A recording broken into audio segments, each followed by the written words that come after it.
चले कहाँ तक पहुँचे थे?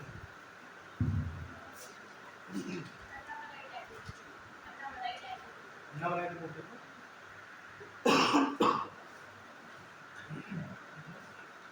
आगे चलिए, अन्नामलाई बारे बता दिए। आगे चलिए, ठीक है। उदंती सीता नदी, उदंती नदी करेक्ट खत्म करा दीजिए, इससे आधा छोड़ देंगे तो छोटा रह जाएगा। तो आप करंट स्टार्ट करते हैं, हो गया 20 और बचे। उदंती सीता नदी, उदंती सीता नदी टाइगर रिजर्व छत्तीसगढ़। उदंती सीता नदी छत्तीसगढ़। सतकोसिया, सतकोसिया उड़ीसा। जल्दी लिखते चलिए, इधर जो समझाने वाला होगा वो बीच रोक लेंगे, वो समझा दें। सतकोसिया उड़ीसा। सतकोसिया काजीरंगा, काजीरंगा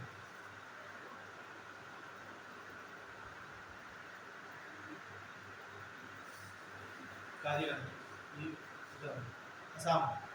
ये पता है कि काजीरंगा जो आपका नेशनल पार्क है ये किसके लिए फेमस है?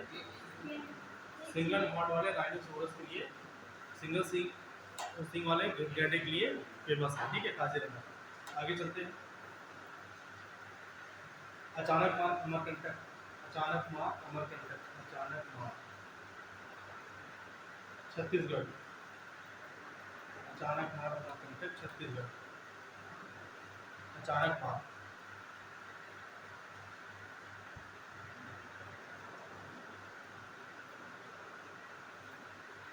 ठीक है। तो दांदोली अंसी, अच्छा पूछा अंसी टाइगर रिजर्व क्षेत्र कहाँ पे? कर्नाटक। दांदोली अंसी कर्नाटक।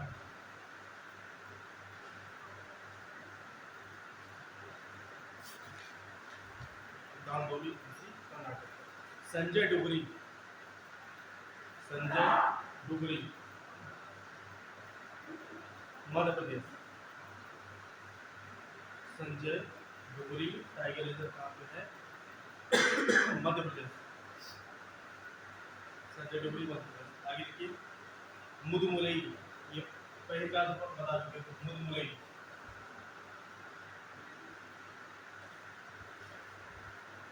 मुदमुलई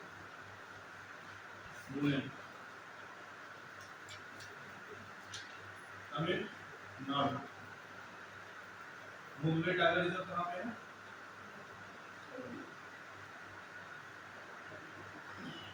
तमिलनाडु। आगे लिखिए, नागरहोल, नागरहोल, नागरहोल, नागरहोल राष्ट्रीय पार्क था। इसी नागरहोल नेशनल पार्क को डिक्लेयर किया गया क्या? Tiger reserve. और नागरहोल का ही नाम क्या है? राजीव गांधी नेशनल पार्क भी कहा जाता है। ठीक है, नागरहोल कर्नाटक।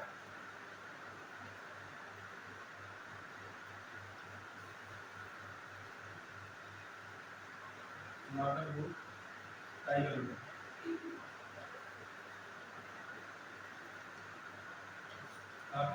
कर्नाटक।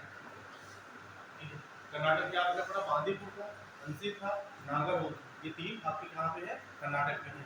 टाइगर इंद्रावती छत्तीसगढ़ है।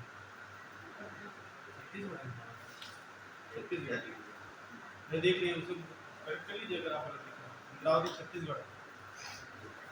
ठीक है, आगे लिखिए। बांदीपुर, हाँ बांदीपुर, अंसी, नागरहोल कर्नाटक। ठीक है, पराम्बिकुलम, पराम्बिकुलम केरल। एक पेरियार पुल है केरल में, और पराम्बिकुलम केरल। पराम्बिकुलम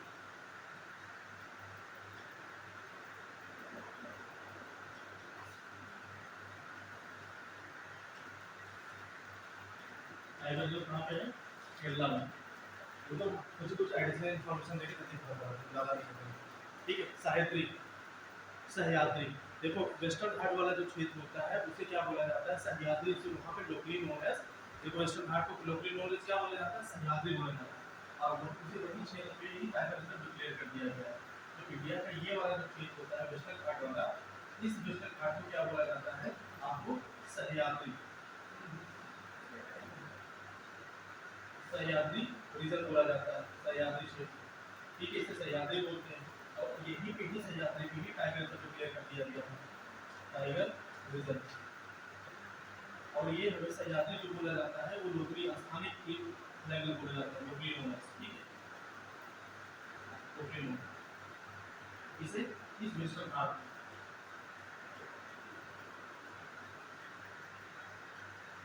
ठीक है, आगे चलिए। और ये दादू वेस्टर्न घाट किसके लिए फेमस है? हॉटस्पॉट एरिया, जैविकता का संरक्षण के लिए। ठीक है, आगे चलते हैं। रंगनाथ हिल्स, रंगनाथ हिल्स इसका पूरा नाम है बिलीगिरी, बिलीगिरी रंगनाथ हिल्स। कहाँ पे? कर्नाटक में। बिलीगिरी रंगनाथ हिल्स ये आपका कर्नाटक का क्षेत्र है। आपका ये कर्नाटक वाला एरिया है। इसी कर्नाटक के क्षेत्र में क्या पाया जाता है? Biligiri,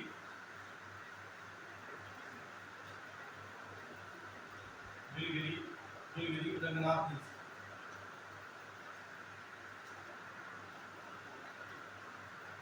Biligiri Ranganath hills, Biligiri Ranganath hills. Important है। आगे लिखिए कवाल, कवाल इंपॉर्टेंट है तेलंगाना में, कवाल तेलंगाना।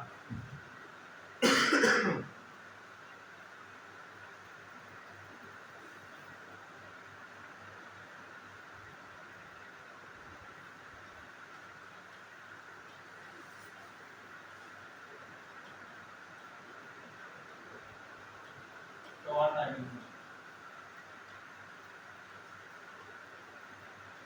ठीक है, ठीक है, कहाँ पर पाया जाता है? तेलंगाना में। ठीक है, कवाल। आगे लिखिए सत्यमंगलम, तमिलनाडु। अभी हाल ही में इस टाइगर रिजर्व को T/2 मतलब टाइगर को दोगुना करने के लिए इसे अवार्ड दिया गया है। उस अवार्ड का नाम होता है T/2, लिख देना, सत्यमंगलम टाइगर रिजर्व। ये आपका तमिलनाडु वाला क्षेत्र है। ये भी आपका है सत्यमंगलम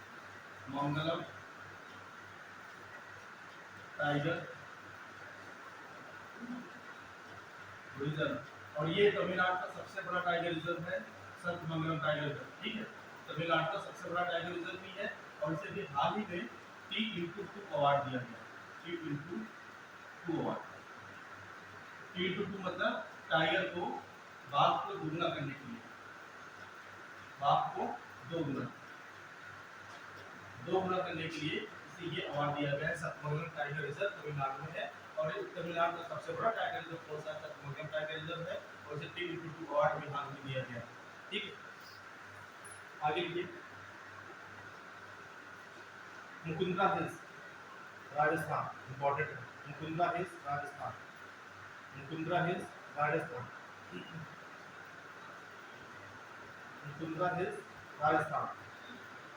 नवेगांव नगजीरा, नवेगांव, नवेगांव कुछ गाँव में बोल सकते हो या नवेगांव नगजीरा, नवेगांव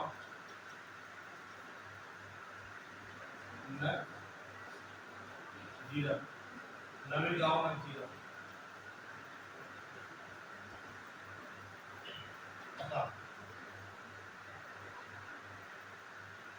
अरे नहीं यार,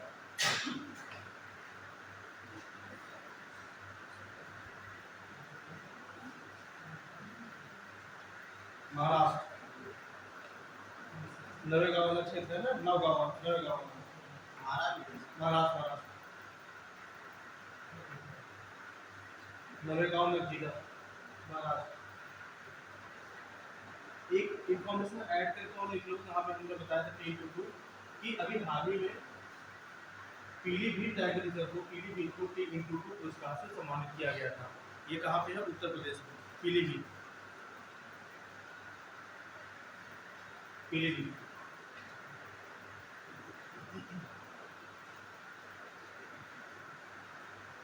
ठीक, आगे चले अमरावती। अभी अमरावती में लिखा चुके हैं, लिखने की जरूरत है नहीं। हमने बता दिया था कि जो नागार्जुन वाला टाइगर रिजर्व क्षेत्र है वो क्या है? भारत का सबसे बड़ा टाइगर रिजर्व है। अब क्या हो, जब से आपका जून 2014 में बंटवारा होने के बाद से जिला अलग बन गया, आपका राज्य अलग बन गया, तेलंगाना।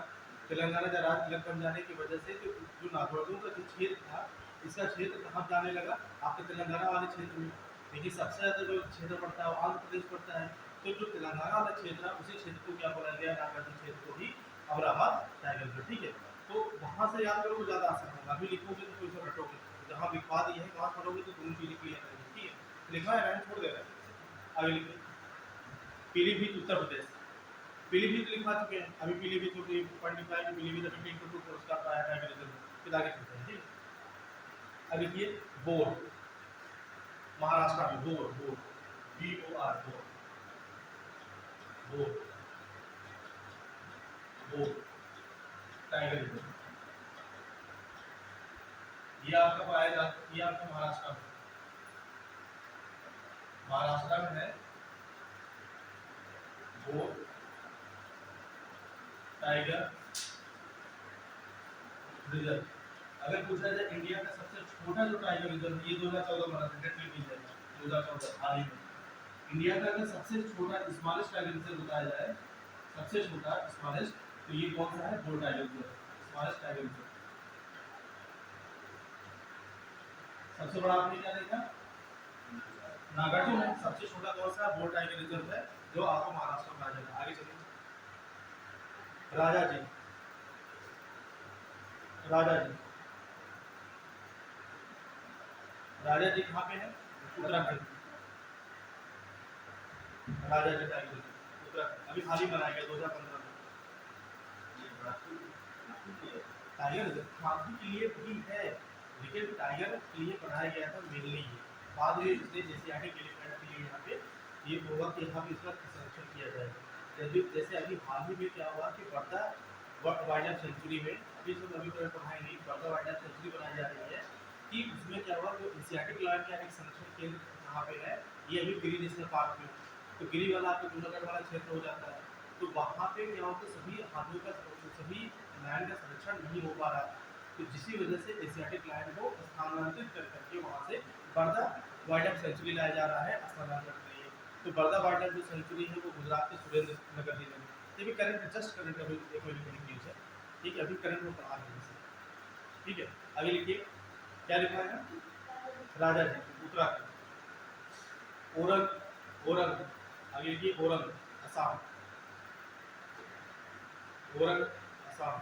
ये क्वेश्चन पर काफी कई बार आते हैं, ओरंग कमलान, जैसे क्योंकि नाम इतना मिक्स है ना, तो इससे गलतियां होती है, क्वेश्चन यही जुड़ते हैं। ओरंग असम 2016, कमलान 2016, कमलान है अरुणाचल प्रदेश में, ओरंग है असम में।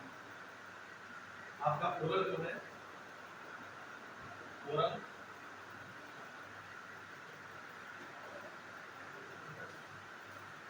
टाइगर रिजर्व, ये है आपका असम में 2016, और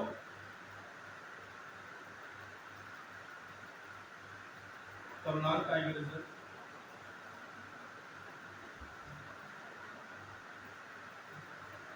ये आपका है अरुणाचल प्रदेश में।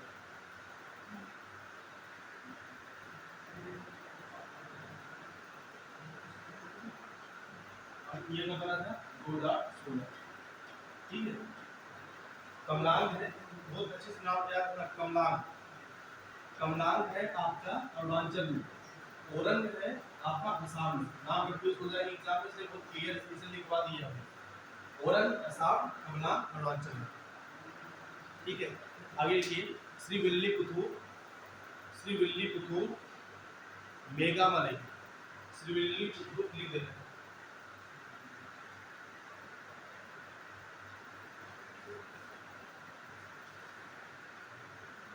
श्रीविल्लीपुतूर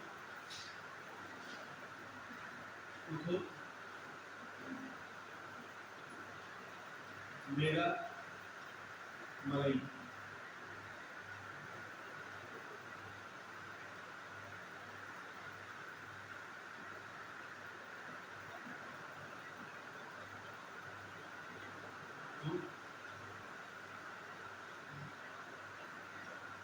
मेघालय टाइगर रिजर्व,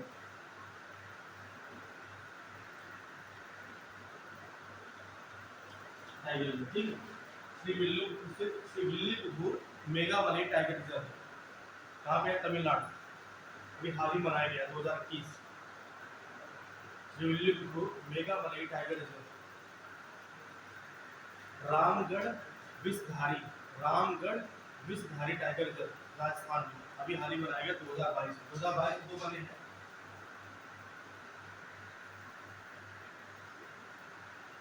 2022 में 2 बनाए गए, ये 2021 में। इन 3 तो एकदम रिसेंटली आ रहा था। 2022 में बना है एक रामगढ़ विषधारी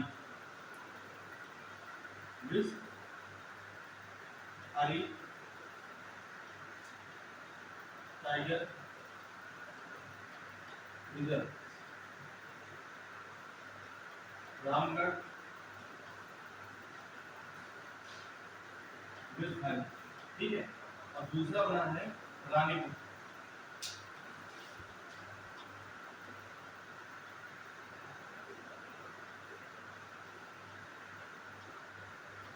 रानीपुर टाइगर रिजर्व ये कहाँ पे है?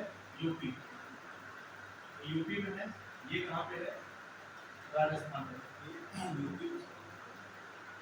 यूपी में एकदम क्लियर तो मुझे पता है, लेकिन बहुत क्लियर ये है चित्रकूट साइड पे। चित्रकूट रानीपुर चित्रकूट इसलिए नहीं बोल रहे थे, वहाँ पे कंफ्यूजन आ रहे थे। रानीपुर चित्रकूट।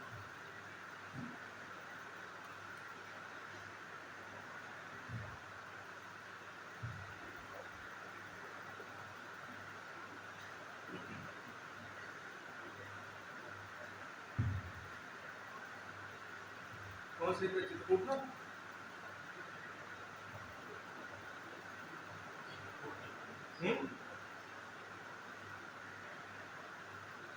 ये भी तो रेड ग्रुप है।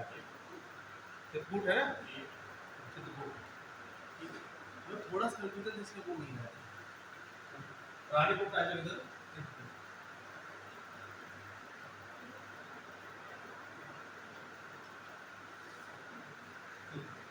ठीक है। आपको खत्म हो गया। अभी लास्ट में हमने बताया कि माही विप्लव बनाया गया 2023 में। आपको बताया 2023 में बनाया गया है डिब्रूगढ़। अभी ये सबसे पहले मेरे पास में डिब्रूगढ़ टाइगर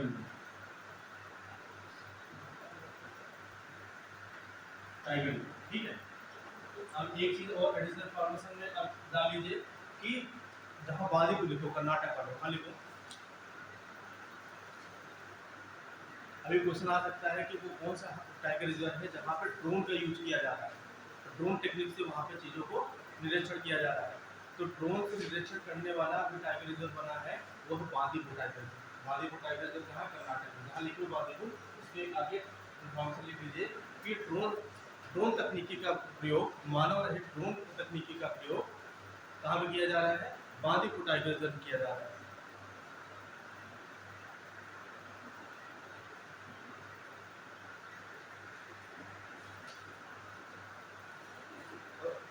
एक इंपॉर्टेंट नोट लिखिए कि जैसे इंडियन स्पेशल फोर्स बनाई जाती थी इनकी सुरक्षा करने के लिए, लोगों की सुरक्षा करने के लिए, मानवीय सहायता देने के लिए, इसी प्रकार से कि बाघों को सुरक्षा देने के लिए एक टास्क फोर्स बनाया गया है। उसी तरह से जैसे इंडियन बटालियन फोर्स होती है, उसी तरह से एक वहाँ पे स्पेशल टास्क फोर्स बनाया जा रहा है बाघों के संरक्षण के लिए। बाघों के संरक्षण के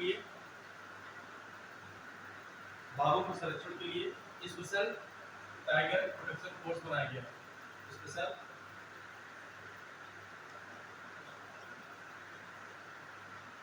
टाइगर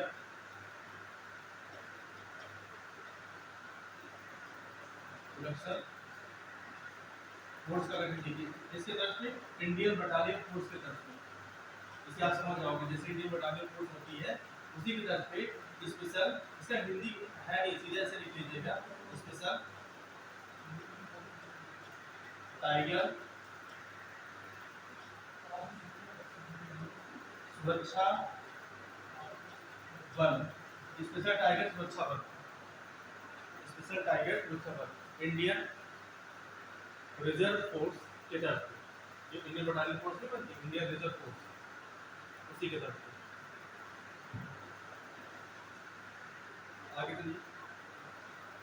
अगर एक योजना चलाई गई है इससे संबंधित तराई आर्क योजना, बस इससे ज्यादा इंपॉर्टेंट नहीं है कि पूछा जाए कि तराई तराई आर्क योजना का संबंध किससे है, तो तराई आर्क योजना का संबंध आपका टाइगर संरक्षण से है।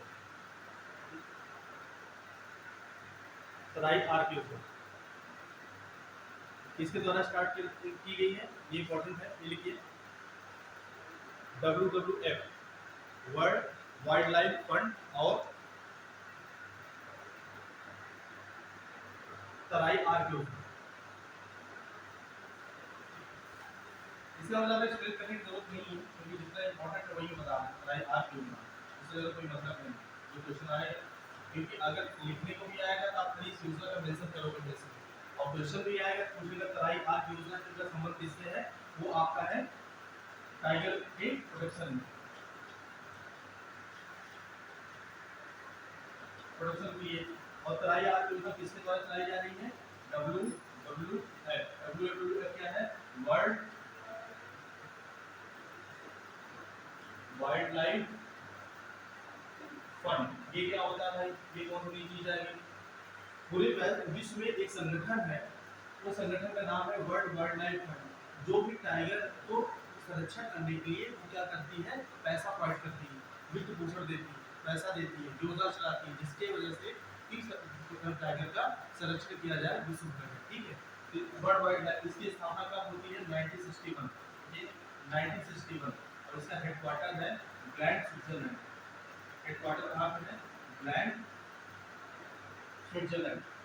इसकी स्थापना कब हुई, 1961 में, 1961, और इसका मुख्यालय कहाँ पे है, ग्लैंड, ग्लैंड स्विट्जरलैंड में, ग्लैंड, ठीक है, ग्लैंड स्विट्जरलैंड में। और ये योजना किसके सहयोग से चलाई जा रही है, WWF, और ये तो वैश्विक संगठन हो गया, इंडिया का क्या है, NTCA, NTCA, NTCA क्या है, नेशनल टाइगर कंजर्वेशन अथॉरिटी, राष्ट्रीय बाघ सुरक्षा प्राधिकरण, राष्ट्रीय बाघ संरक्षण प्राधिकरण,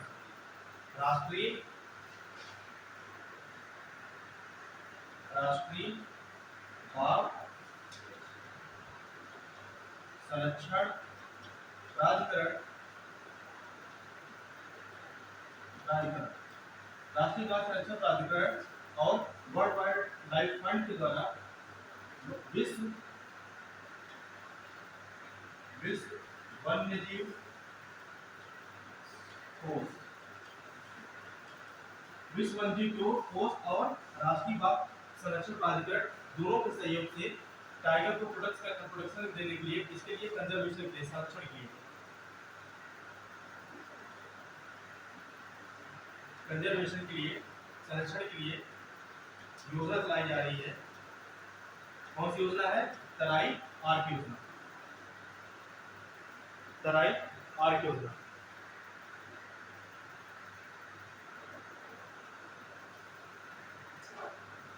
ठीक है, इसके तहत क्या कार्य किए जाएंगे, उत्तराखंड, उत्तर प्रदेश, उत्तराखंड तराई आर्क योजना के तहत क्या क्या किए जाएंगे, एक इंपॉर्टेंट फैक्ट है, उत्तराखंड, उत्तर प्रदेश, बिहार, नेपाल, इन सभी को जोड़ करके क्या बनाया जाएगा, ग्रीन कॉरिडोर बनाया जा रहा है, ग्रीन कॉरिडोर बनाया जाएगा, हरित गलियारा,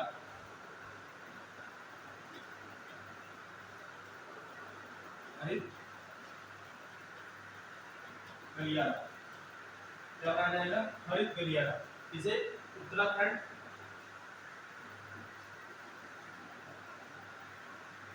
आपका ये पहाड़ी जैसे उत्तराखंड, इधर यूपी, बिहार, इस साइड आपका नेपाल, ये सब जोड़ करके आपका क्या बनाया जाएगा, ग्रीन कॉरिडोर, GC,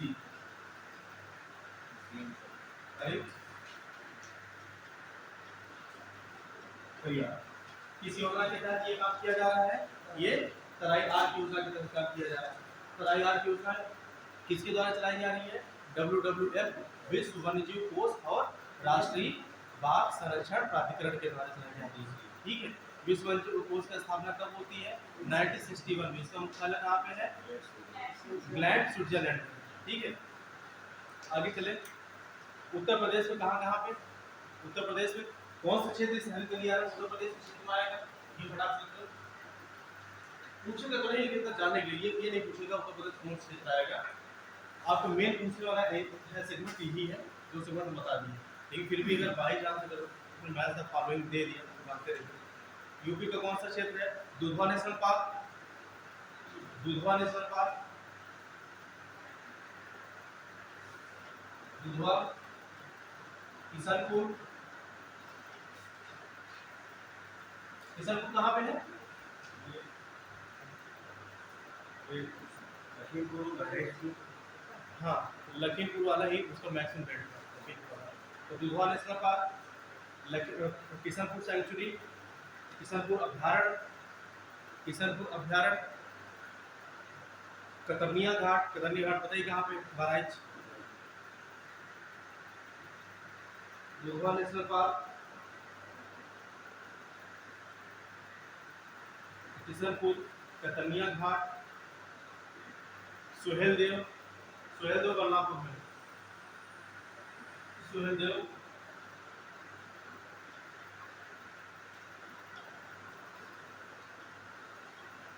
कतरनिया घाट, सुहेलदेव, सुहेलदेव कहाँ पे है? बलरामपुर में।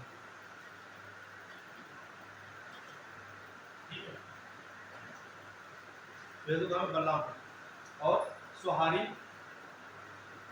सुहागी बरवा, सुहागी बरवा, सुहागी बरवा महाराजगंज में, सुहागी बरवा महाराजगंज,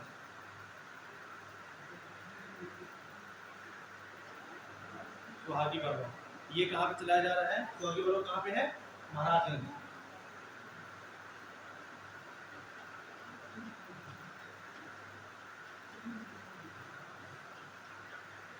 सुहागी बरवा यह है महाराजगंज। ठीक है, महाराजगंज। कौन कौन हो गए? दुधवा हो गया, किशनपुर हो गया, कतरनिया हो गया, सुहेलदेव हो गया, सुहागी बरवा हो गया। ये आपका यूपी हो गया, ग्रीन कॉरिडोर हो गया। और बिहार का कौन सा क्षेत्र आ जाएगा? मैंने बताया था एक ही है जिसका पार का क्षेत्र कौन सा है? Valmiki, Valmiki tiger reserve.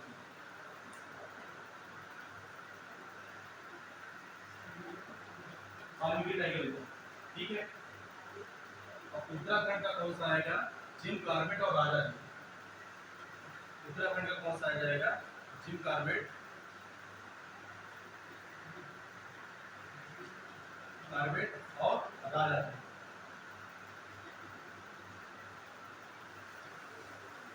ठीक है, आपका खत्म हो गया।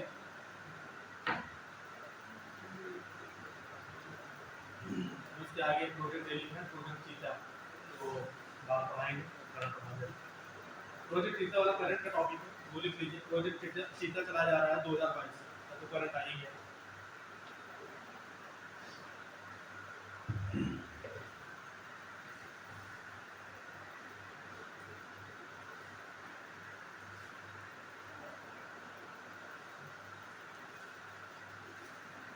ठीक है, प्रोजेक्ट चीता कब चलाया जा रहा है? 2022 से चलाया जा रहा है।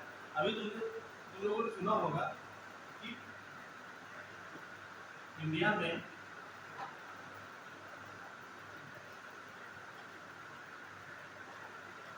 करंट स्टार्ट कर दिया। ठीक है, प्रोजेक्ट चीता कब चलाया जा रहा है? ये 2022। और इसी प्रोजेक्ट चीता के तहत प्रोजेक्ट चलाया जा रहा है। जो चीता है, चीता का क्या करने के लिए? संरक्षण नहीं, इसे फिर से पुनर्स्थापन करने के लिए, संरक्षण करने के लिए और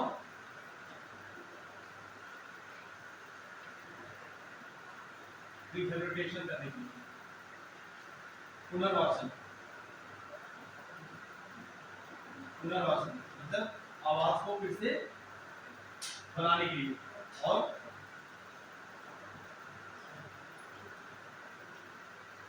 इकोलॉजिकल बैलेंस स्थापित करने के लिए, मतलब पारिस्थितिकी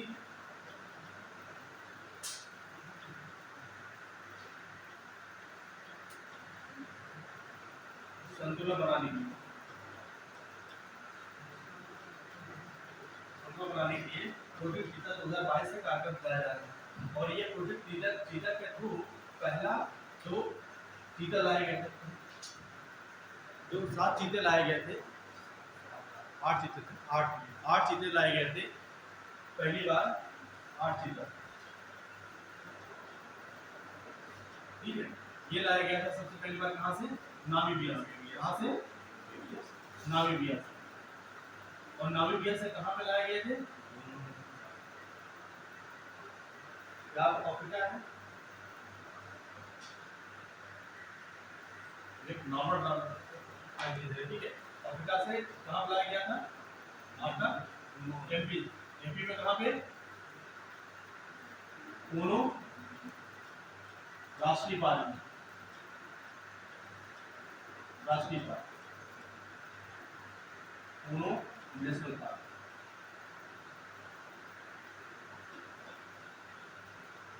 नेशनल पार्क, ठीक। नामीबिया से कब लाया गया था?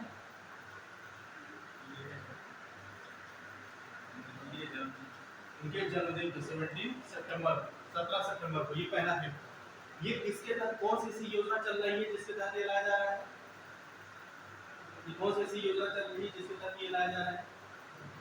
अफ्रीका, ये आपका कौन सा कॉन्टिनेंट है? ये अफ्रीका कॉन्टिनेंट है।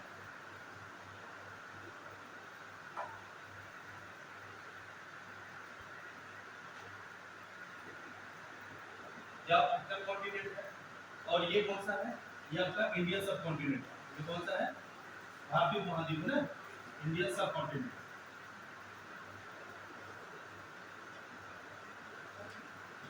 तो इंडियन सब कॉन्टिनेंट और अफ्रीका कॉन्टिनेंट दो अलग कॉन्टिनेंट हो गए। कॉन्टिनेंट मतलब महाद्वीप, महाद्वीप। एक अफ्रीका महाद्वीप है, एक भारतीय उप महाद्वीप। तो ये योजना कौन चलाई जा रही है? अंतर महाद्वीपीय हस्तांतरण योजना के तहत ये यहाँ पे चीते का आवागमन होना, चीते को लाया जा रहा है, ठीक है। अंतर महाद्वीपीय हस्तांतरण योजना, ठीक है। ये दोनों देशों के साथ, ये आपसी समन्वय के साथ इस कार्यक्रम को चलाया जा रहा है।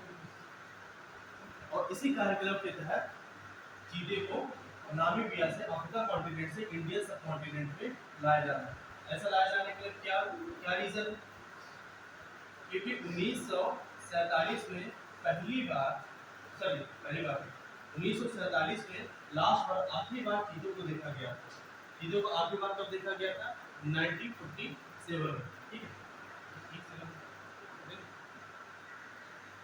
विकास विकास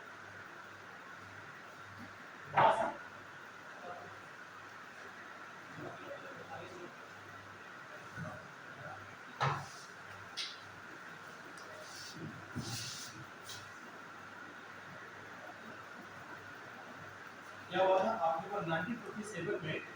आपका छत्तीसगढ़ में एक एरिया है कोरिया, कोरिया अभ्यारण्य में 1947 में आखिरी बार चीता देखा गया और उसके बाद से चीता देखा नहीं गया। तो इसी वजह से 1952 में इंडिया में ये क्या डिक्लेयर कर दिया गया? विलुप्त डिक्लेयर कर दिया गया, विलुप्त घोषित कर दिया गया। कब घोषित किया गया विलुप्त? 1952 में इसे विलुप्त घोषित कर दिया गया। आखिरी जो चीता देखा गया था और 1947 में कोरिया अभ्यारण्य, कौन से? कोरिया अभ्यारण्य। ये कोरिया अभ्यारण्य है कहाँ पे? छत्तीसगढ़, ठीक है। तो 1947 में कोरिया अभ्यारण्य में आखिरी बार चीता को देखा गया था। उसके बाद चीता दिखाई नहीं दिया और इसी वजह से 1952 में क्या हुआ? इसे विलुप्त, एक्सटिंक्ट मतलब एकदम खत्म, एक्सटिंक्ट, इसे विलुप्त घोषित कर दिया गया। और इसी चीता का फिर से पुनर्वास या पुनर्वासन के लिए आवास की स्थापना करने के लिए क्या किया जा रहा है कि अफ्रीका से कॉन्टिनेंट ट्रांसफर के आधार पर ये चीते का यहाँ पे आवास की सुविधा की जा रही है, इनके संरक्षण को बढ़ावा देने के लिए, इकोलॉजिकल बैलेंस स्थापित करने के लिए और पुनर्वासन के लिए ये प्रोजेक्ट चीता चलाया जा रहा है 2022 में। पहला जो खेत लाया गया था, पहला जो चीता को यहाँ ट्रांसफर किया गया था वो 8 चीते थे। अभी हाल ही में फिर चीते को लाया गया है, लगभग कितने चीते हैं? 12 चीते, 12। अब जो आखिरी बार ये अभी जो हाल में चीता लाया गया है, 12 चीते जो लाए गए हैं,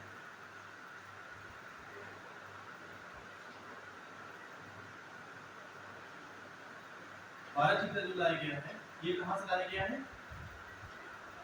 ये साउथ अफ्रीका से लाया गया, साउथ अफ्रीका कहाँ लाया गया है? दक्षिण अफ्रीका से।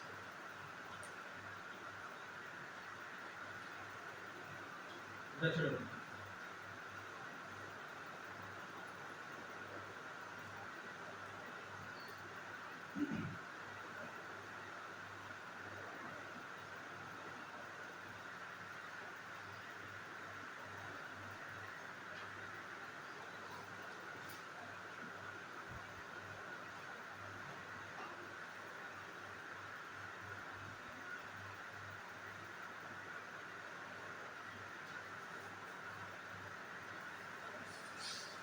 ये भी कहाँ का लाया गया है?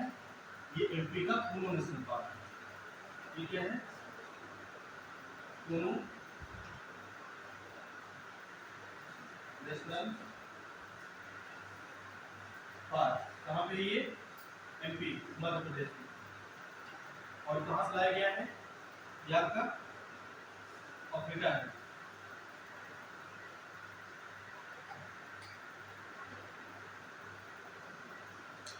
साउथ अफ्रीका, दक्षिण अफ्रीका से। ठीक है, आपको पता है कि दक्षिण अफ्रीका और बोत्सवाना और जो नामीबिया, ये जो क्षेत्र होते हैं, ये वाले क्षेत्र जो है, ये क्या है कि चीता सबसे ज्यादा पूरे विश्व में चीता पाया जाता है। तो 3 क्षेत्रों में सबसे ज्यादा पाया जाता है। वो क्षेत्र कौन कौन से हैं आपके?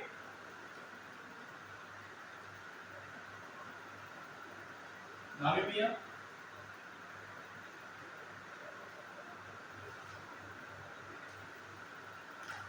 साउथ अफ्रीका,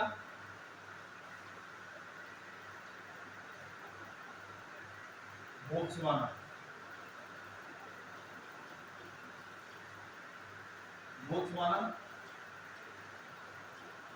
दक्षिण अफ्रीका,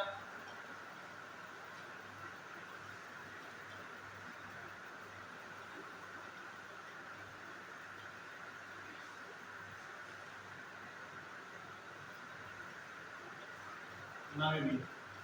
ठीक है, कौन से? नामीबिया, दक्षिण अफ्रीका, बोत्सवाना। ये सबसे पूरे विश्व में सबसे ज्यादा जो चीता पाया जाता है वो कहाँ पाया जाता है? अफ्रीका कॉन्टिनेंट में पाया जाता है। कहाँ पाया जाता है? वो अफ्रीका महाद्वीप में, अफ्रीका महाद्वीप में। और इस अफ्रीका महाद्वीप में सबसे ज्यादा कहाँ पाए जाते हैं? इन 3 जगहों पे। ये वाला क्षेत्र आपके इधर नामीबिया हो गया, साउथ अफ्रीका हो गया, ये बोत्सवाना हो गया।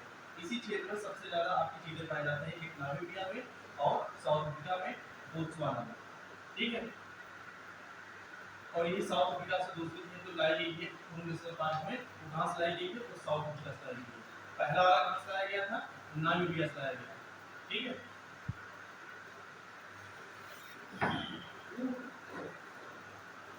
अब कूनो नेशनल पार्क है कहाँ पे? नहीं, एमपी कहाँ? ग्वालियर।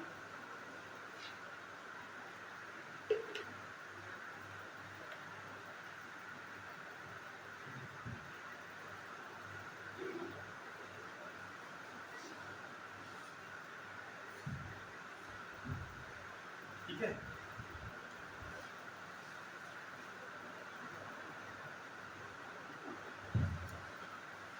टाइम कितना हो रहा है?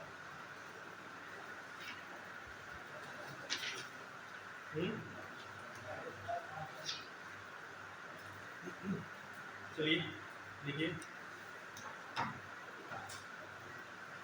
करंट स्टार्ट करें। ठीक है, अभी हाल ही में एक रिपोर्ट आई है, जलवायु परिवर्तन पर रिपोर्ट आई है, ठीक है। जलवायु परिवर्तन पर जो रिपोर्ट जारी की जाती है वो रिपोर्ट जारी करती है IPCC जारी करती है। कौन जारी करता है? IPCC। IPCC अभी रिपोर्ट आई है इसमें क्लाइमेट चेंज पर, जलवायु परिवर्तन, जलवायु परिवर्तन। इसे थोड़ा समझना है, इसमें कुछ ज़्यादा वैसे रिपोर्ट निकल नहीं आएगी। जलवायु परिवर्तन पर अभी क्लाइमेट चेंज पर रिपोर्ट आई है और रिपोर्ट को जारी किया है IPCC जारी किया है। अब ये रिपोर्ट वो किसे देती है? UNFCCC। UNFCCC क्या है? पहले ये जान लीजिए।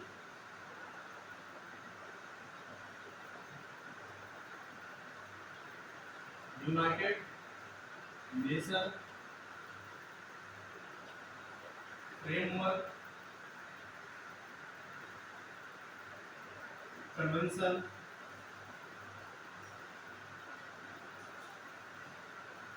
On climate change. ये क्या होता है? हिंदी में लीजिए, जलवायु परिवर्तन का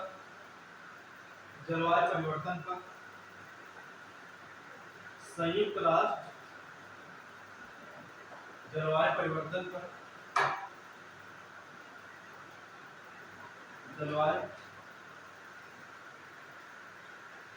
पर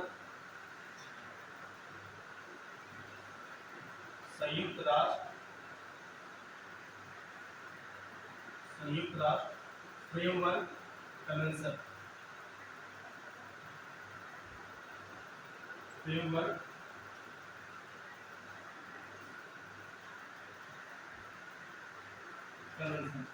ठीक है। जलवायु परिवर्तन का संयुक्त राष्ट्र फ्रेमवर्क कन्वेंशन, यही क्या है? UNFCCC। क्लाइमेट चेंज पे देखो, क्लाइमेट चेंज के मुद्दों पर क्लाइमेट क्या हुआ कि यहाँ पे धारणीय विकास को बढ़ावा देने के लिए, कि क्लाइमेट चेंज जो जलवायु परिवर्तन का जो प्रभाव है उसका सीमित करने के लिए और प्रदूषण की समस्याओं को कम करने के लिए, इसी वजह से एक संस्था, एक कन्वेंशन होता है, उसका नाम क्या है? UNFCCC। ये अवधारणा कब आती है? UNFCCC कब आता है? 1992 में। और प्रभावी कब होता है? ये प्रभावी होता है 1994। 1992 में कहाँ पे आता है ये? रियो डी जेनेरियो का सम्मेलन होता है। रियो डी जेनेरियो कहाँ पे है? ब्राजील में। रियो डी जेनेरियो का सम्मेलन होता है कब? 1992 में। किसमें आधारित होता है? पर्यावरण। ये पर्यावरणीय सम्मेलन और इसी पर्यावरणीय सम्मेलन में क्या निकल के आता है? एजेंडा 21 आता है। और इसी पर्यावरणीय सम्मेलन रियो डी जेनेरियो में जलवायु परिवर्तन की बात की जाती है और जलवायु परिवर्तन की कन्वेंशन आता है, इसे बात किया जाता है। वो संयुक्त राष्ट्र का एक कन्वेंशन होता है, 1992 आता है। और ये प्रभावी कब होता है? 1994 में, जो जलवायु परिवर्तन से समस्याओं से निपटने के लिए कार्य करने वाली एक संगठन है, एक कन्वेंशन है।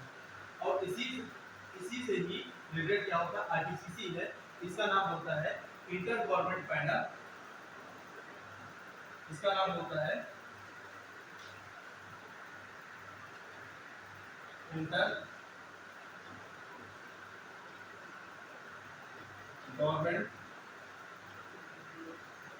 Panel on climate change.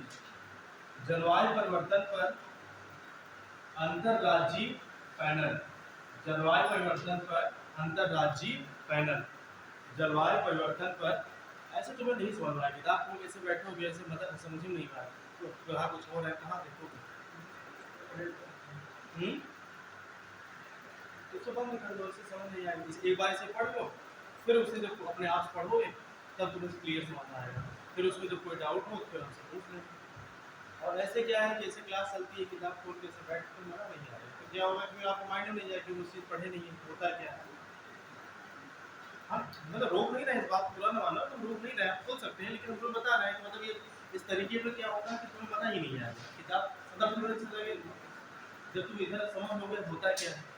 ठीक, आईपीसीसी ये और आईपीसीसी ने अपनी पहली रिपोर्ट कब जारी की थी, ये पहले इसका पहले गठन बता देते हैं। ये 1988 में इसका गठन हुआ था, 1988 में, और इसने अपनी पहली रिपोर्ट जारी की थी 1990 में। क्वेश्चन आ चुका है, आईपीसीसी की पहली रिपोर्ट कब जारी की थी 1990 में, और इसका गठन होता है 1988 में।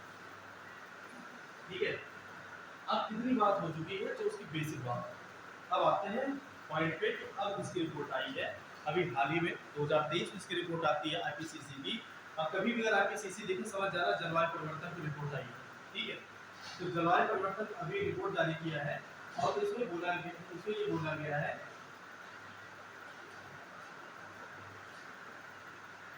अभी यूएसए के यूएन के सचिव कौन है, एंटोनियो गुटेरेस। कौन है यूएन सचिव, कौन है, एंटोनियो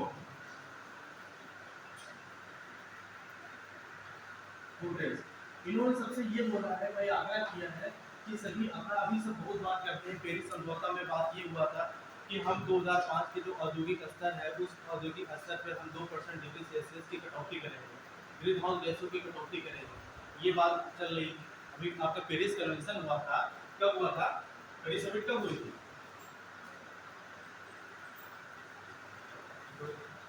2015 में हुई थी। और 5 साल पीछे चले जाइए पेरिस समिट के, 5 साल पीछे, कितना, 5 इयर्स बैक, 5 इयर्स आप बैक चले जाइए। एक कन्वेंशन होता है उसका 2010 में, 2010 में इसी क्लाइमेट चेंज पे आधारित समिट होता है, और किसी नहीं है। 2010 पे चले जाइए, कानकुन समिट, कानकुन समिट कहाँ हुआ था, मैक्सिको में, मैक्सिको। ठीक है, यहाँ पे चले जाइए, यहाँ पे बात निकल के आई थी कि हम जलवायु परिवर्तन को रोकने के लिए हम क्या करेंगे, हम क्या किसे रोकने के लिए, टू प्रोटेक्ट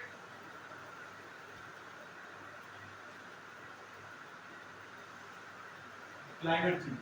हम क्लाइमेट चेंज को रोकने के लिए हम क्या बनाएंगे, जीएफसी, हाँ जीएफसी, ग्लोबल, सॉरी जीएफसी का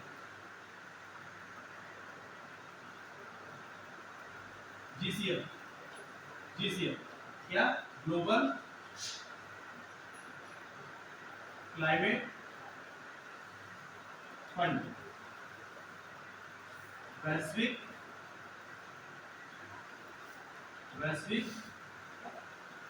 जलवायु कोष। ये बात निकल के आई थी कहाँ पे, कानकुन कॉन्फ्रेंस में, कानकुन समिट में आई थी मैक्सिको में।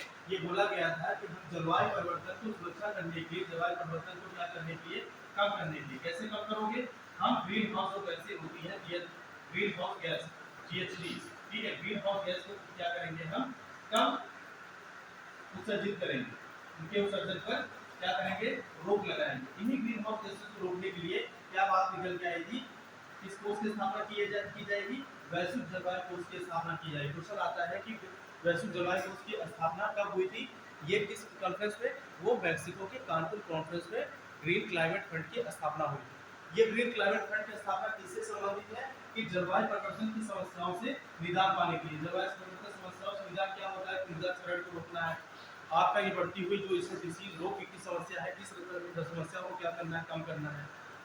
बढ़ती हुई बाढ़ की समस्या, सूखे की समस्या, खाद्यान्न की समस्या, इन सारी समस्याओं को रोकने के लिए, जो मिट्टी की क्या हो रही है, बंजर हो रही है मिट्टी, इस बंजरपन को रोकना है। मरुस्थलीकरण बढ़ता चला जा रहा है, इसे में रोकना है। इसी सब करने के लिए क्या खर्च होता है, पैसा खर्च होता है। क्या होता है, जेब से पैसा खर्च होता है, वो पैसा मिलेगा कहाँ से। इसी वजह से विदेश में लोग मिलकर के ये बोले, ये कौन से देश नहीं बोले, ये जितने विकसित देश, ये जो ग्रीन क्लाइमेट फंड की बात आ रही है, ये बात हुई कि जितने भी विकसित कंट्रियां हैं, जो भी डेवलप कंट्री क्या है, ये इतनी लिखने की जरूरत नहीं है, ये खाली समझ जाओ, जो भी ये डेवलप कंट्री है, ये डेवलप कंट्री मिलकर बोले कि हम एक क्या बनाया जाएगा, मिलकर के कोष बनाया जाएगा।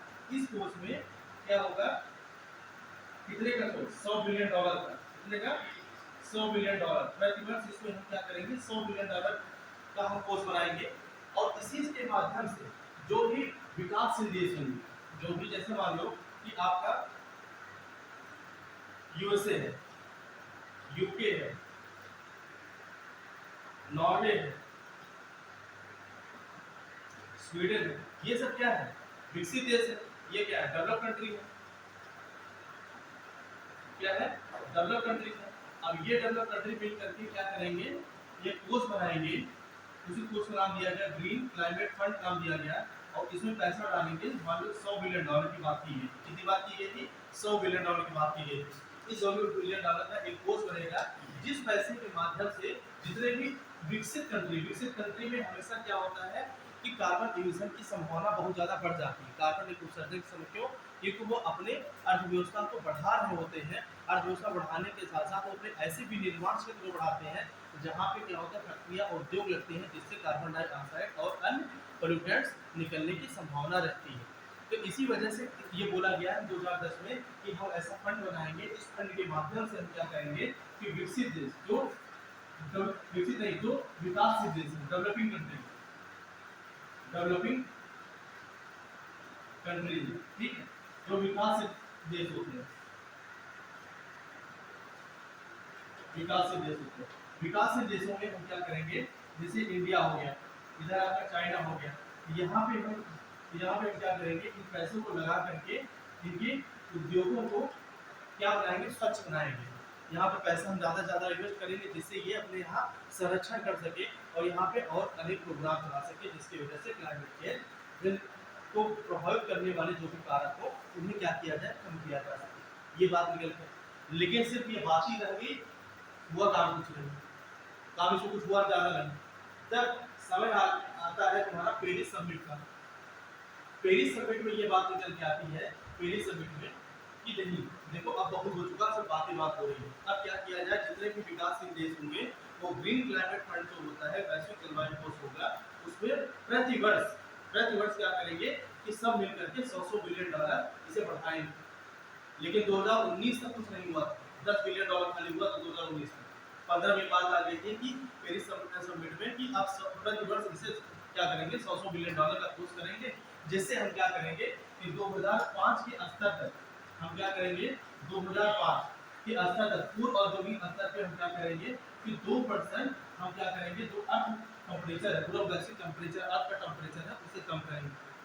क्यों कम करेंगे? क्योंकि जितना टेम्परेचर अर्थ का बढ़ेगा उससे क्या होगा? सुनामी अर्थक्वेक आने की संभावनाएं बढ़ जाएगी, और सुनामी अर्थक्वेक आने की संभावना जब बढ़ जाएगी तब तापमान बढ़ने से, तो इसका मतलब है कि आपका ग्लेशियर बहुत तेजी से पिघलेगा और समुद्र जल स्तर बहुत तेजी से बढ़ेगा। जब समुद्र का जल स्तर बहुत तेजी से बढ़ेगा तो ऐसे समस्याओं में क्या हो सकता है कि बहुत बड़ा विनाश हो सकता है। क्या? जब समुद्र, जाहिर सी बात है, जब यहाँ पे टेम्परेचर, तापमान तो ज़्यादा बढ़ जाएगा, तापमान और टेम्परेचर जब बढ़ जाएगा, इससे क्या होगा कि जो ग्लेशियर होते हैं, ग्लेशियर जो हिमालय क्षेत्र, ये क्या होंगे? ये बहुत तेज, इनका क्या होगा? मेल्टिंग होगा, तो बहुत तेजी से ये पिघलना स्टार्ट कर देंगे, मेल्ट होना स्टार्ट कर देंगे, और इनके पिघलने से ही सबसे तेजी से इसके जल स्तर में वृद्धि होगी। समुद्र ओशनिक वाटर लेवल में, समुद्री जल स्तर में, महासागरीय जल स्तर में क्या होगी? बहुत तेजी से वृद्धि होगी, और इसके महासागरीय जो वृद्धि होने से कि जो आसपास के जो भी आइलैंड होते हैं, जो द्वीप होते हैं, आइलैंड है, वो क्या होंगे? जलमग्न हो जाएंगे, वो पूरी तरह से वाटर से या पानी से वो पूरी तरह से क्या हो जाएंगे? वो गिर जाएंगे। और इसके साथ और क्या आने की संभावना हो सकती है? सुनामी की समस्या आ सकती है, सुनामी जैसे कारण बन सकते हैं, जिस प्रकार से जापान में सुनामी की समस्या, और मलेशिया, श्रीलंका, इंडोनेशिया, ये सब प्रभावित हुए थे, याद है नहीं? जब सुनामी आई थी तो ये सब प्रभावित हुए थे। ये सब इतनी बड़ी समस्या आ जाने से क्या हो जाएगा? पूरी तरह से ये नेचुरल, प्राकृतिक आपदा की, नेचुरल डिजास्टर की समस्या आ जाएगी, डिजास्टर की। इसी प्राकृतिक आपदा, इसी प्राकृतिक आपदा की समस्या, और यही प्राकृतिक आपदा की समस्या को रोकने के लिए क्या किया गया है कि ये समिट बार बार की जाती है जलवायु परिवर्तन पर, कि नहीं हमें अपने इस तापमान को, बढ़ते हुए तापमान को, और जो ग्रीन हाउस गैसेस है, इस ग्रीन हाउस गैसेस को हमें कमी करने की जरूरत है। और इसी वजह से, इसी के परिवेश में अभी जो रिपोर्ट आई है, इसमें अभी हाल ही में IPCC की इस रिपोर्ट में एंटोनियो गुटेरेस ने ये गुहार लगाई है कि सभी देश एकजुट होकर के अपने नेट जीरो उत्सर्जन का एक प्रोग्राम तैयार करें। उन्होंने बोला कि एंटोनियो गुटेरेस ने बोला कि नहीं, ऐसा नहीं काम करिए कि इसमें पता क्यों उसका काम होता है।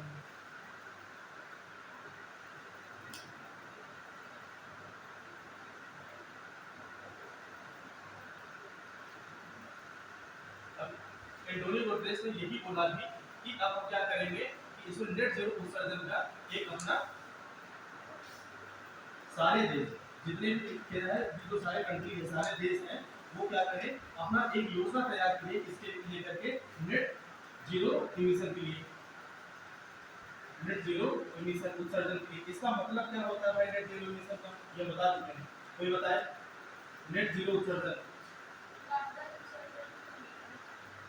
नेट जीरो उत्सर्जन मतलब क्या होता है?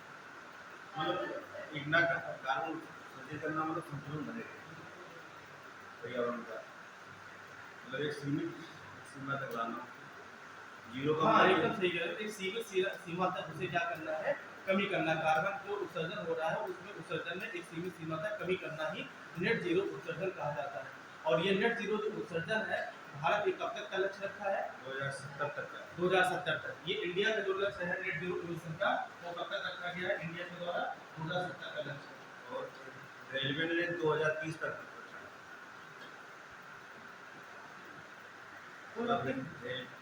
नेट जीरो उत्सर्जन, हाँ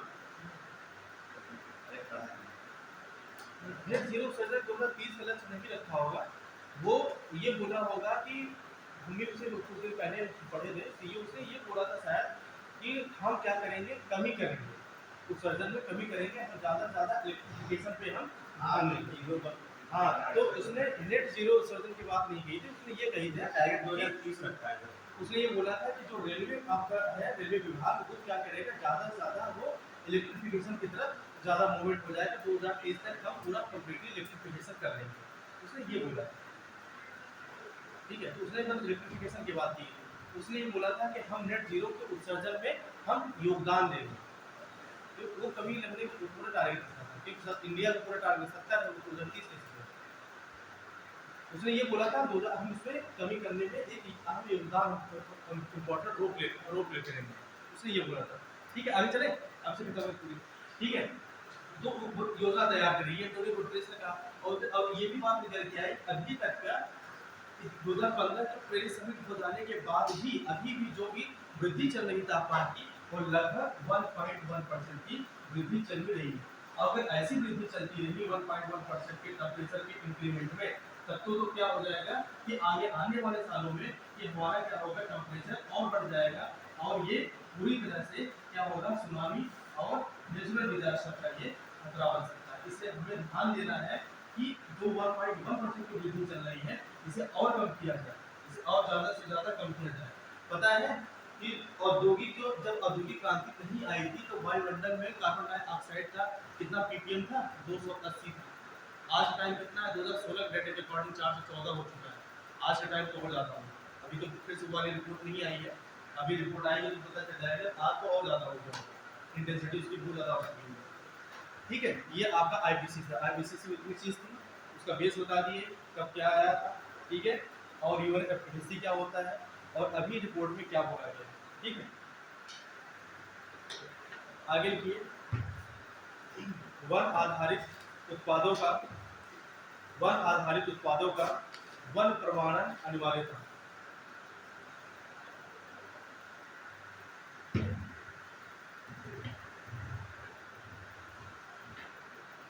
वन प्रमाणन बात आई, वन प्रमाणन के फॉरेस्ट सर्टिफिकेशन, फॉरेस्ट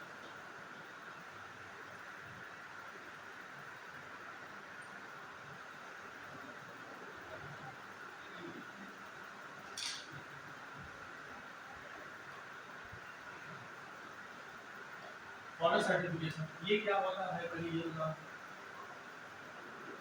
बोले ना वन प्रमाणन। बोले वन प्रमाणन क्या होता है? कोई भी चीज को क्या किया जाना, प्रमाणित किया जाना ही क्या होता है, प्रमाणीकरण, सर्टिफिकेशन होता है। जैसे आप एग्जाम देने जाते हो, एग्जाम दे के पास हुए, आपका पास होना ना पास होना किस बात पर डिपेंड करता है कि आप पास या फेल है, आपको क्या मिलता है उसके लिए सर्टिफिकेट मिलता है। तो आपको प्रमाणित करता है कि आप पास है कि आप फेल है, ये दोनों डिसाइड करता है ना। अगर आप पास नहीं है तो क्या है, ये भी डिसाइड होना जरूरी है। जैसे आपने बोला कि भाई हाँ, उसने बोला पास नहीं है, तो बोले हम पास नहीं देते तो टॉप किए, आप ये भी बोल सकते हैं ना हमारे, क्योंकि अब उसका सर्टिफिकेशन होना चाहिए ना कि आप फेल हुए हैं। तो वो बोले कि नहीं आप फेल हैं, हम फेल हैं, कैसे फेल हैं, तो आपको एक सर्टिफिकेट देगा, तो प्रमाणित करेगा उस संस्था के द्वारा। तो वही बात आई आपका फॉरेन सर्टिफिकेशन, जो हर एक चीज़ों का क्या होता है, प्रमाणीकरण होता है, कि इसे बोला जाता है वन प्रमाणन। इसे क्या बोलते हैं, वन, वनों का वन प्रमाणन। मतलब ये हुआ कि कोई भी वन का उत्पाद होगा, कोई भी जो वन का प्रोडक्ट होता है, ठीक है, बड़े जल्दी आ गए यार। ठीक है, देखो वन प्रमाणन क्या होता है, फॉरेस्ट सर्टिफिकेशन क्या है कि कोई भी वन उत्पाद होते हैं, जो फॉरेस्ट प्रोडक्ट होते हैं, वो फॉरेस्ट के जो प्रोडक्ट होते हैं वो किस किस संस्था के माध्यम से निकल के आए हैं। जैसे मान लो कि आपका जो यही सीतापुर का क्षेत्र है, यहीं पे कोई भी आपका बाग होगा, अब बाग में से फॉरेस्ट में से आप लकड़ी काट लेते हैं, लेकिन लकड़ी काटने से पहले एक संस्था होती है, वो संस्था जाके जैसे एफएससी होती है, ठीक है, एनसीसीआर होती है इंडिया की, तो उसे तो मैंने पढ़ना नहीं है, इसलिए नहीं पढ़ना, तो सिलेबस में है ही नहीं, ठीक है, बस खाली इतना तो समझना है कि होता क्या है।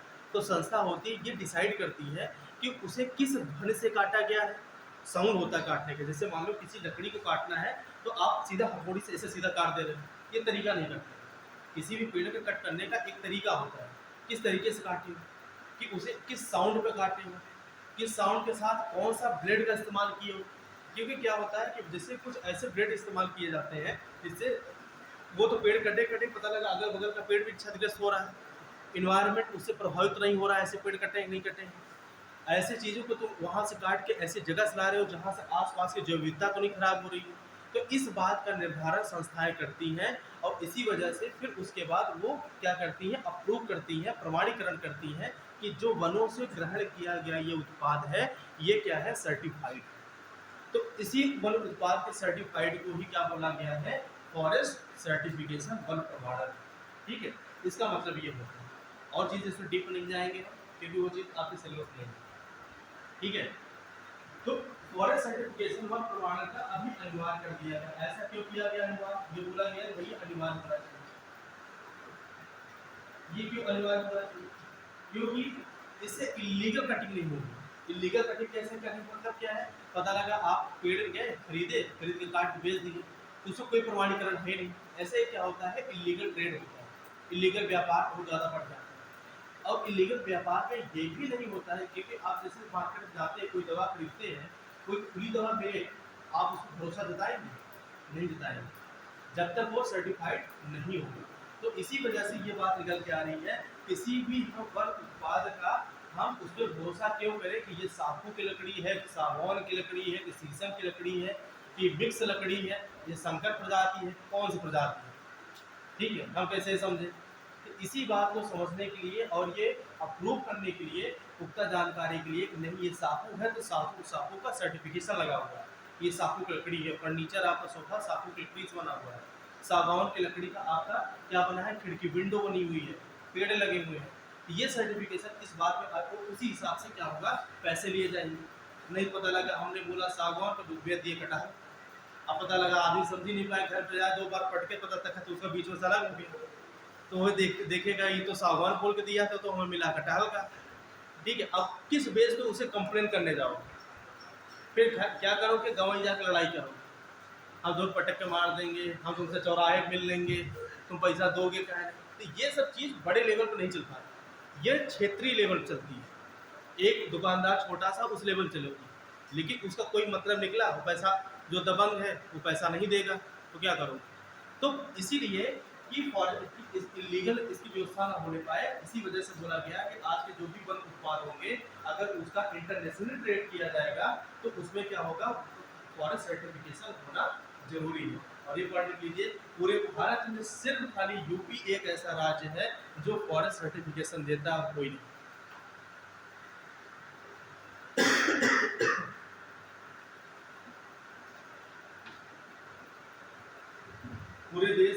सिर्फ उत्तर प्रदेश में ही वन प्रमाणन है और कहीं नहीं।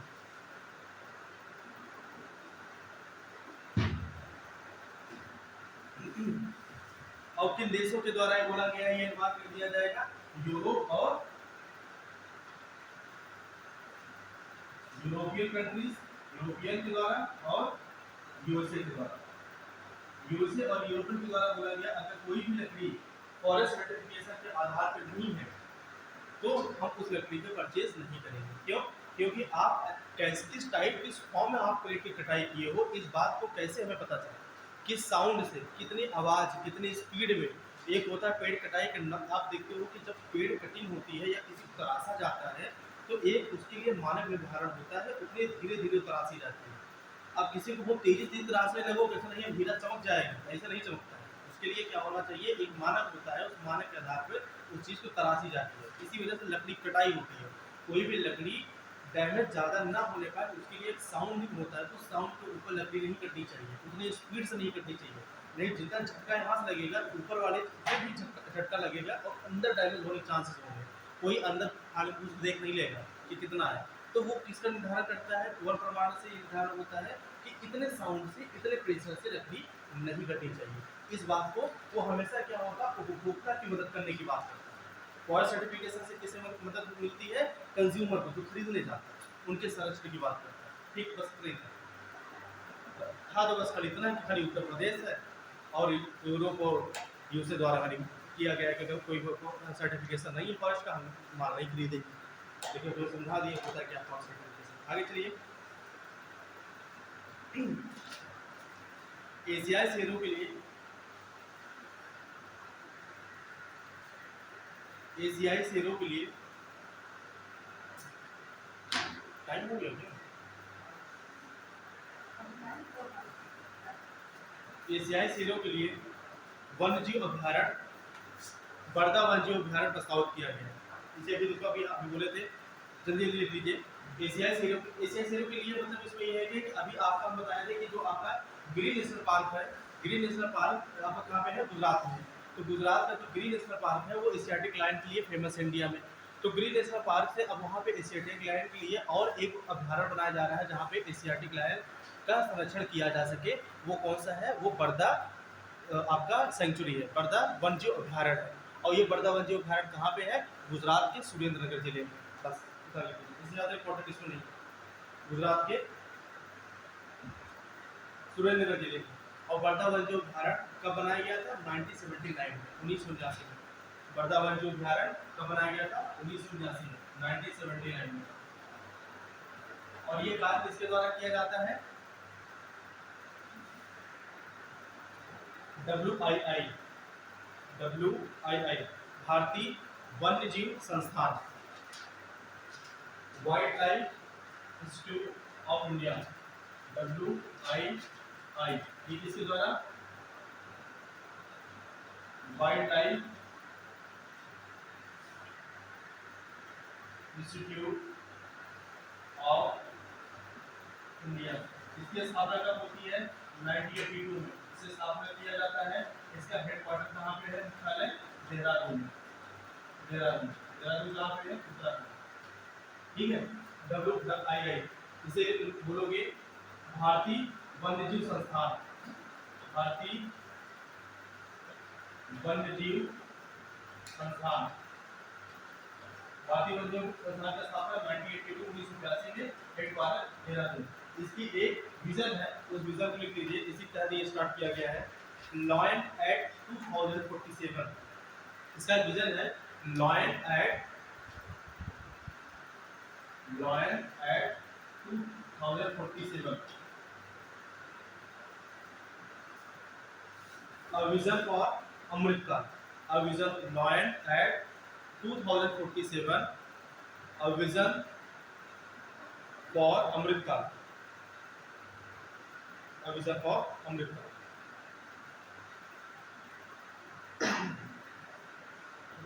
अभी एक दुर्लभ प्रजाति का गिद्ध पाया गया है, देखिए, रेड हेडेड वल्चर, लाल गर्दन वाला, रेड हेडेड, लाल सिर वाला गर्दन, रेड हेडेड वल्चर, लाल सिर वाला गिद्ध। अभी एक दुर्लभ प्रजाति का ये गिद्ध है, जो बहुत दिनों के बाद देखा गया है वो कहाँ पे, दुधवा नेशनल पार्क में। क्वेश्चन आएगा हाल ही में अभी लाल सिर वाला, हाल ही में लाल सिर वाला गिद्ध देखा गया है, वो कहाँ पे, दुधवा नेशनल पार्क में देखा गया है। इससे ज़्यादा इंपॉर्टेंट नहीं है, ठीक है। रेड हेड, अब इसमें ये याद कर लो कि ये जो रेड हेडेड वल्चर है ये क्रिटिकली इंडेंजर्ड में शामिल है, ये गंभीर संकटापन्न में, ठीक है, गंभीर संकटापन्न में शामिल किया गया। रेड हेडेड वल्चर को इसी किसमें शामिल किया गया, सीआर, क्रिटिकली इंडेंजर्ड, गंभीर संकटापन्न में से शामिल किया गया है। इसके लिस्ट में IUCN के रेड लिस्ट में, IUCN के रेड लिस्ट में। अगर IUCN का नाम आ गया तो इस बार उसे बता देते हैं।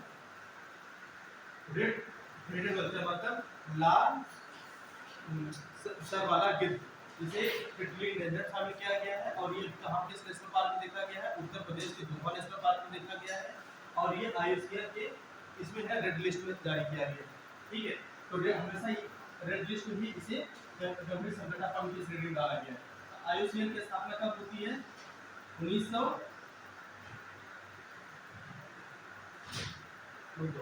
बस भूल जाते हैं 1948 1948 में IUCN की स्थापना कब होती है, 1948, ठीक है। एक बार चेक करिए, इसका मुख्यालय ग्लैंड है, स्विट्जरलैंड ही है, ग्लैंड है। एक बार देखिए 1948 ग्लैंड स्विट्जरलैंड, देखिए हेडक्वार्टर कहाँ पे है IUCN का, ग्लैंड स्विट्जरलैंड ही आ रहा है, ग्लैंड है। IUCN 1948 ग्लैंड स्विट्जरलैंड, इसका क्या है, हेडक्वार्टर है, ग्लैंड स्विट्जरलैंड, ठीक है। और IUCN अपना जो रेड लिस्ट जारी कर रही है, रेड डाटा एक कब जारी कर रही है, ये भी क्वेश्चन आ चुका है 1963 से ये अपना रेड डाटा बुक जारी करती है, रेड लिस्ट जारी करती है 1963 से। IUCN क्या है, international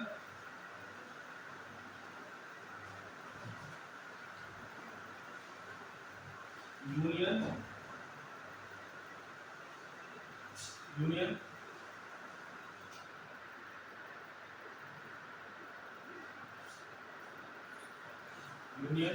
for conservation of nature, देखिए अंतरराष्ट्रीय, ये देखिए पहले इधर लिखिए, नेचर मतलब प्रकृति के संरक्षण के लिए अंतरराष्ट्रीय संघ, प्रकृति के संरक्षण के लिए अंतरराष्ट्रीय संघ है। नेचर में क्या आ जाएगा, फ्लोरा फौना दोनों आ जाएंगे, एनिमल और पौधे दोनों के संरक्षण के लिए ये क्या है, एक अंतरराष्ट्रीय संघ है, international union for conservation of nature, ठीक है। ये क्या है कि प्रकृति के संरक्षण के लिए अंतरराष्ट्रीय संघ है। इसमें प्रकृति में दोनों आ जाएंगे, फ्लोरा और फौना दोनों, वनस्पति और एनिमल दोनों आ जाएंगे। और इसकी स्थापना होती है 1948 में, इसका हेडक्वार्टर ग्लैंड स्विट्जरलैंड में है। और इन्हीं को प्रकृतियों को, फ्लोरा और फौना को संरक्षण करने के लिए जिन भी प्रजातियों का, एनिमल के प्रजातियों का या वनस्पतियों के प्रजातियों का, ये देखा जाता है कि वो क्या होते हैं कि अपने आवास से धीरे धीरे कम होने लगते हैं, तो उन्हीं को संरक्षण करने के लिए क्या किया जाता है, और ऐसे उत्पादक और जीव जंतुओं का संरक्षण किया जाता है जिनकी कमी होने से इन्वायरमेंट पे इफेक्ट आने वाला है। तो ऐसे प्रजातियों का संरक्षण करने के लिए वो एक रेड लिस्ट जारी करती है, एक बुक जारी करती है, जिस बुक का नाम होता है रेड डाटा बुक, और उसी रेड डाटा बुक में लिस्ट होती है, उसे बोला जाता है रेड लिस्ट। इसलिए कभी पूछे अगर रेड लिस्ट कब जारी हो रहा है 1963, और रेड डाटा बुक तो वो भी 1963, रेड डाटा बुक तो भी क्या बोलोगे 1963, ठीक है। इसी बुक के अंदर लिस्ट होती है, और इसी लिस्ट में क्या होता है, कितने कैटेगरी डिवाइड किया जाता है, 8 प्रकार से इसे कैटेगराइज किया गया है। एक्सटिंक्ट होता है, क्रिटिकली इंडेंजर्ड होता है, वल्नरेबल होता है, नियर थ्रेटेंड होता है, ठीक है। ये सब लिखवा देंगे, IUCN जब पढ़ाएंगे पूरा प्रॉपर उसमें लिखवा देंगे। तो लास्ट का जो दो होता है, डेटा सफिशिएंसी मतलब डेटा उपलब्ध नहीं है, और दूसरे में क्या होता है खोजा नहीं जा चुका है, क्योंकि बहुत सी ऐसी प्रजातियां हैं कि जो अभी उतनी खोजी नहीं गई है, ठीक है। तो ये आपका लास्ट में टाइम बचा है खत्म हो गया। चलिए अगली बार करंट ही चलेगा, ठीक है। सर जो 14 तारीख है पेपर है तब तक मैक्सिमम करा देंगे। सोच रहे थे टाइम अब ऐसे कैसे, हम वही सोच रहे हैं कि अब ऐसे कैसे लिखा है बिना उससे समझ